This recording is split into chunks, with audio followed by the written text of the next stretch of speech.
Hey guys, All in Crypto here, and welcome back, ladies and gentlemen, for another YouTube video. Today we're going to do a exciting, different kind of video. We're going to be focusing on a tweet from none other than Robert Kiyosaki. And the tweet reads, giant crash coming, depression possible, Fed forced to print billions in fake money by 2025. Gold at $5,000, silver at $500, and Bitcoin at $500,000. Why? Because faith in US dollar fake money will be destroyed. Gold and silver, God's money. Bitcoin's people's money. Take care. What on earth is Robert Kiyosaki on about? I've been following Robert for a long time. I've read, I'm pretty sure, all of his books and all of his recommended books in terms of books he's recommended other people to read. Also played his cash flow game. So I'm a massive fan of Robert Kiyosaki.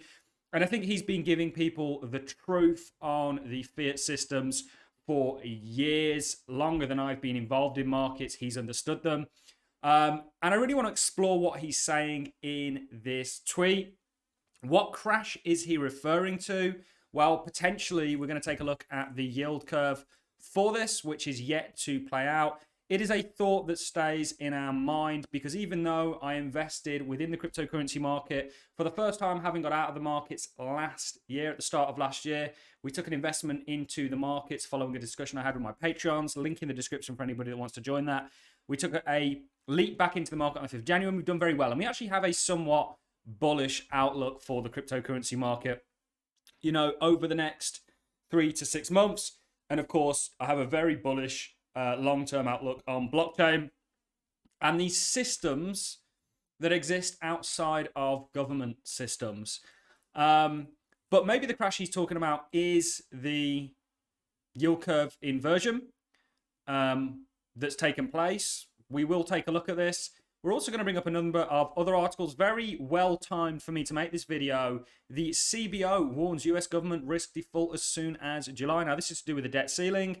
We did read to you Janet Yellen's letters to Congress talking about that they need to up the debt ceiling or the US will default. She had put in sort of token measures, token gestures in regards to trying to combat this and make sure that they aren't reached, like, you know, delaying paying into pensions and all sorts of weird and wonderful ways which they come to try and slow down or to make their debt payments.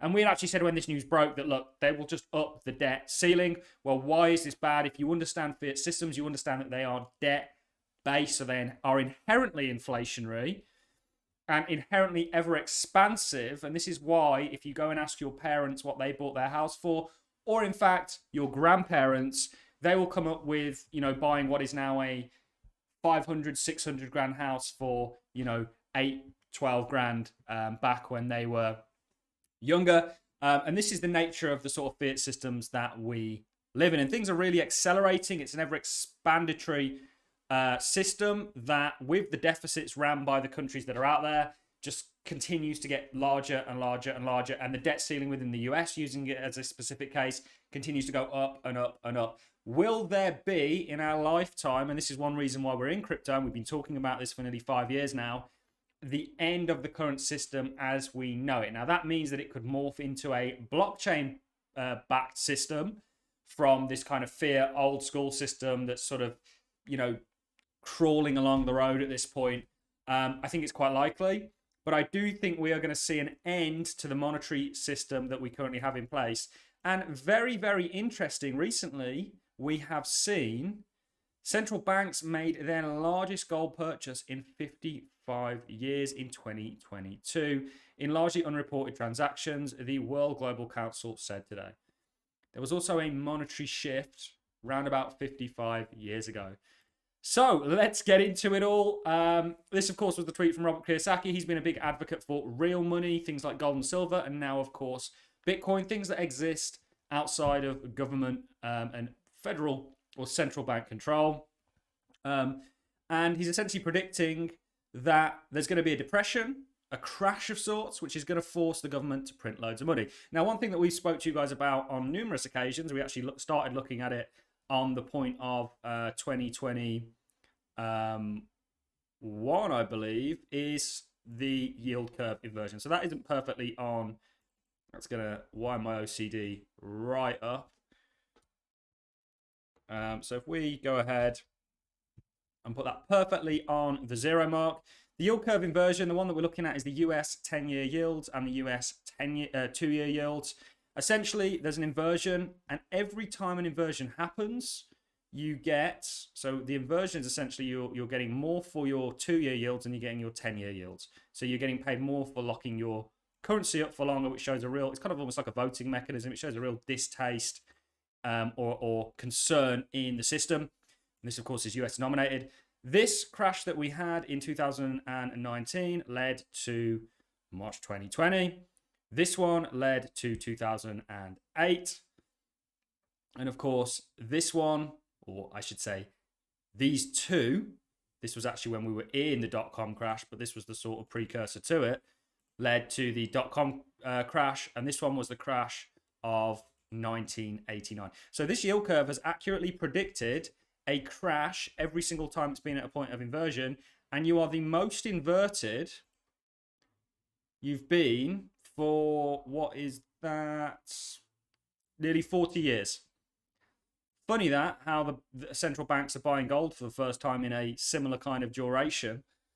So this is things that I think people need to understand. Yes, we've got a bullish outlook on the crypto space, but I also don't think that we're 100% out of the woods yet. And I think a crash is inevitable, and you should be protected from it in the form of having assets that are not just a bank account that is government controlled, which will essentially, if things went really tits up, onboard you because you won't have any other choice into whatever kind of system that they maybe have coming in the pipelines for you. But this inversion is yet to play out. Now, we have done analysis on this where we have looked at the fact that usually you don't get your crash until point of uninversion. So until until you're uninverted, that's when the crash usually occurs. That was certainly been the case. The only time it potentially wasn't was here, but you did have the precursor, which was here for that. So maybe we're in a similar kind of scenario here. However, what is this crash going to be? Now, I have speculated that I do think it will be a debt failure. If you think about the currency systems around the world, they're debt denominated. We've had a brilliant market analyst called Francis Hunt on the show a number of times. We've spoken about this in great detail. Essentially, you may have... Okay, this is the 2 years. I thought I've got the Fed funds futures there, but of course they lead one another. This may be a trend end for the debt markets, for the yield. So the debt markets will be going down whilst the yields have gone up, and vice versa. For the past 40 years, you've had debt go up on ever cheaper money, meaning that you literally could just borrow money, plunk it into a relatively safe debt market, and it will just continue to go up. You've essentially had bonds have done this whilst the yield has done this. You may have had, and trends often end on big volatility, a blow off top or bottom that's now leading to a reversal. And you've done things for the first time in a long time. It explains why we've had the yield curve inversion. And essentially, this is putting a huge strain on a colossal debt market that's just been going up for 40 years, to the point where we've never had to face such a massive debt issue. And of course, this has led to the likes of Yellen calling for upping the ceiling. This is essentially, and they will not default on their debts, but what they may do is print money. They're printing money at a time where inflation is extremely high, and they're trying not to do that. So for them to up their debt ceiling, they're devaluing money and thus adding to the money supply through debt. So they're taking on more debt. This finds its way into the economy. And they're doing that at a time where they're trying to be very sort of tough and fight inflation and not have to relive the nightmare of the 1970s. So there's a lot going on. We did actually review the letter that Yellen sent. And I think this is the crash and the depression that Robert Kiyosaki is potentially on about. That essentially, I don't think it's going to be like a long depression. I think because they have the power to print, they will just utilize that power. But the damage that does to the credibility of the dollar is going to force people into gold and silver and Bitcoin and other assets outside of the realms of the sort of fiat system, forms of hedges, and you're going to go, okay, well, Bitcoin hasn't been a hedge against inflation, but it may do in a crash scenario where, if we end up in this kind of, if you see with Nigeria, for example, with what their central banks recently done, imposing limits to how much people can withdraw, we've seen actually a huge premium be put on the Bitcoin price. So in that kind of a scenario where, they're printing a lot of money due to having to facilitate debt that they don't want to default on, and then inflation continues to run, and they end up in this real horrible situation that ultimately leads to them just going on a massive printathon. You could really see people run to the lifeboat, and Robert Kiyosaki's prophecy that he has been talking about for a long time becoming a real one. And this is something that I found very, very interesting, is that you've had central banks make the largest gold purchases since 55 years' time. So this is the largest gold purchases that they made last year, and it's continued into this year, I believe, for 55 years. The third and fourth quarter saw huge central bank demand, which drove global gold demand to its highest in 11 years. This is really a sign of uncertainty. Total central bank demand for the year reached 1,136 tons.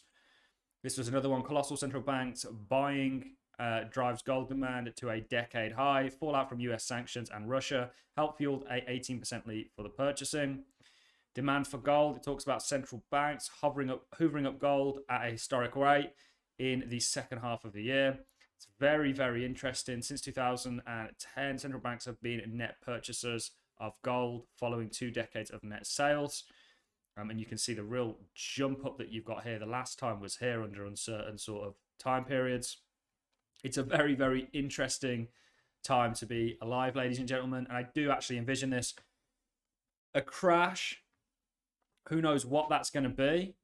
But it's more, the thing that I'm more concrete on is a lack of faith in the dollar. If you look at the fiat systems, they're just debt based. Basically, when a dollar is the guarantee to pay somebody else $1 or to pay back $1 at some point.